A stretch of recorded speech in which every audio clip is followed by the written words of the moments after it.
Yo, what up? It's your boy Jake The Paragon. It seems like everybody online is a real estate investor and has a Ferrari. Well, if you don't have your Ferrari just yet, no worries, because in this video, we're going to talk about real estate investing 101.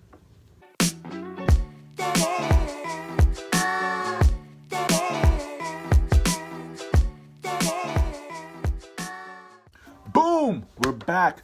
You're currently watching a channel that helps you build your real estate empire step by step. And the best way to do that is by smashing that like button or hitting that subscribe button down below, or that little bell thing that tells you whenever I got some new video, dropping some jewels. So go ahead and do that right. So let's get started. How does real estate investing work? Well, that brings me to number one.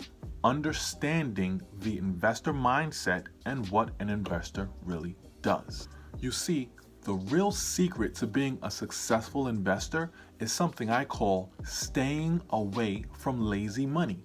If you're going to work every single day for 8, 10, 12 hours a day, you get your money and you put it in the bank, aka the vacation house for money, that's a huge mistake. You need to put your money to work harder than you worked to get the money in the first place. Don't be money whipped, whip that money. But how do you put your money to work, you might ask? Well, that's where real estate investing comes in. Number two, select the area where you want to invest in real estate.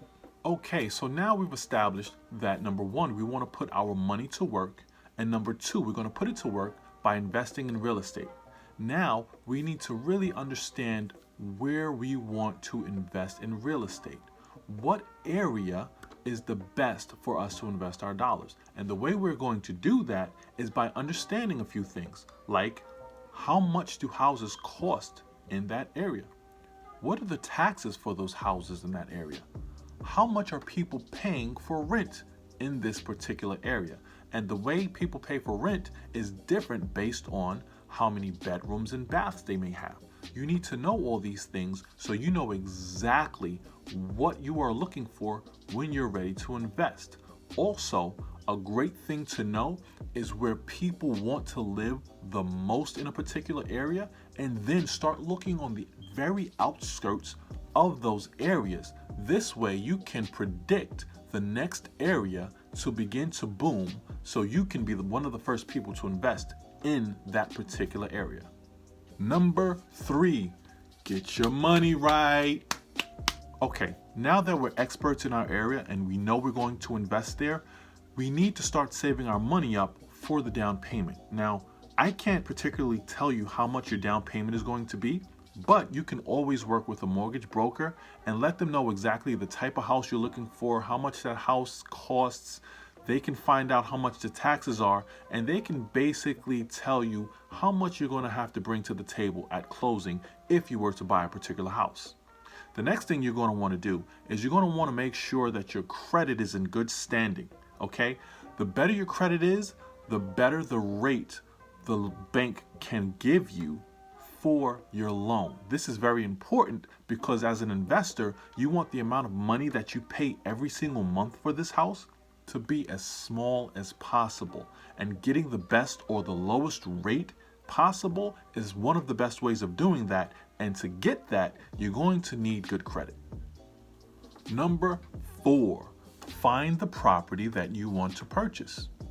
Okay, so now, as a relatively new real estate investor, finding a property can seem very difficult at times.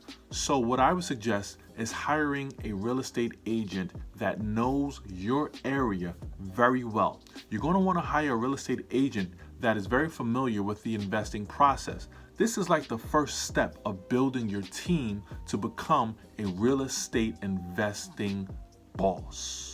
Okay, so now that you're working with a real estate agent to find the property you want to invest in, you're going to want to look for the house that has a particular deal. How do you do that? Well, you look for what we call the ugly duckling.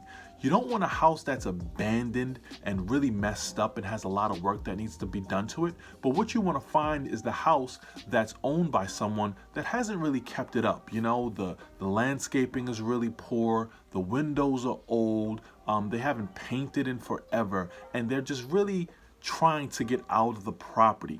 Hopefully you can find that scenario, and then you can make an offer on that house below the number that we already know houses go for in that area. This way you're inherently finding value in the property before you even own it.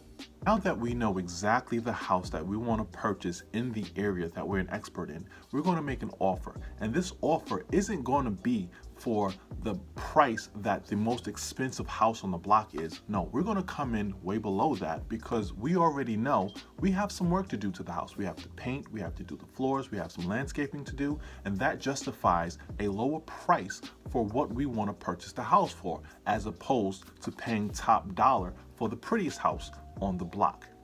Once that offer is accepted, we're going to do all those changes to the house that we purchased, excuse me. Why? Because we want the house to look nice and beautiful so people will want to live there. Now we can get our renter to move into the house. How do we find our renters? As a beginner, I would suggest one of two things.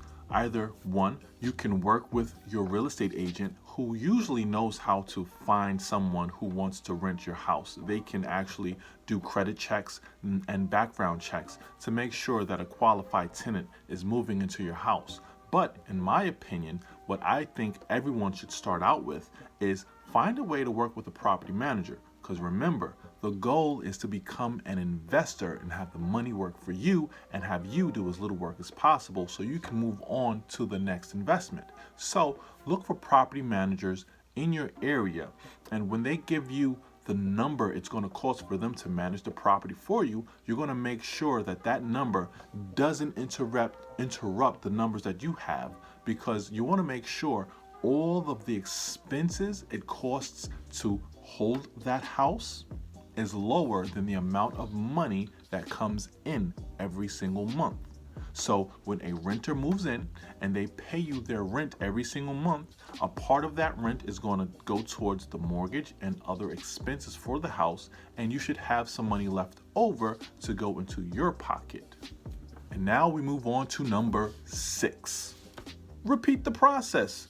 Yes, now that you've been through the entire process, congratulations. You've gone through the gambit, you've taken your bumps and your bruises, but the good news is you now know exactly how to do this process and you can repeat it.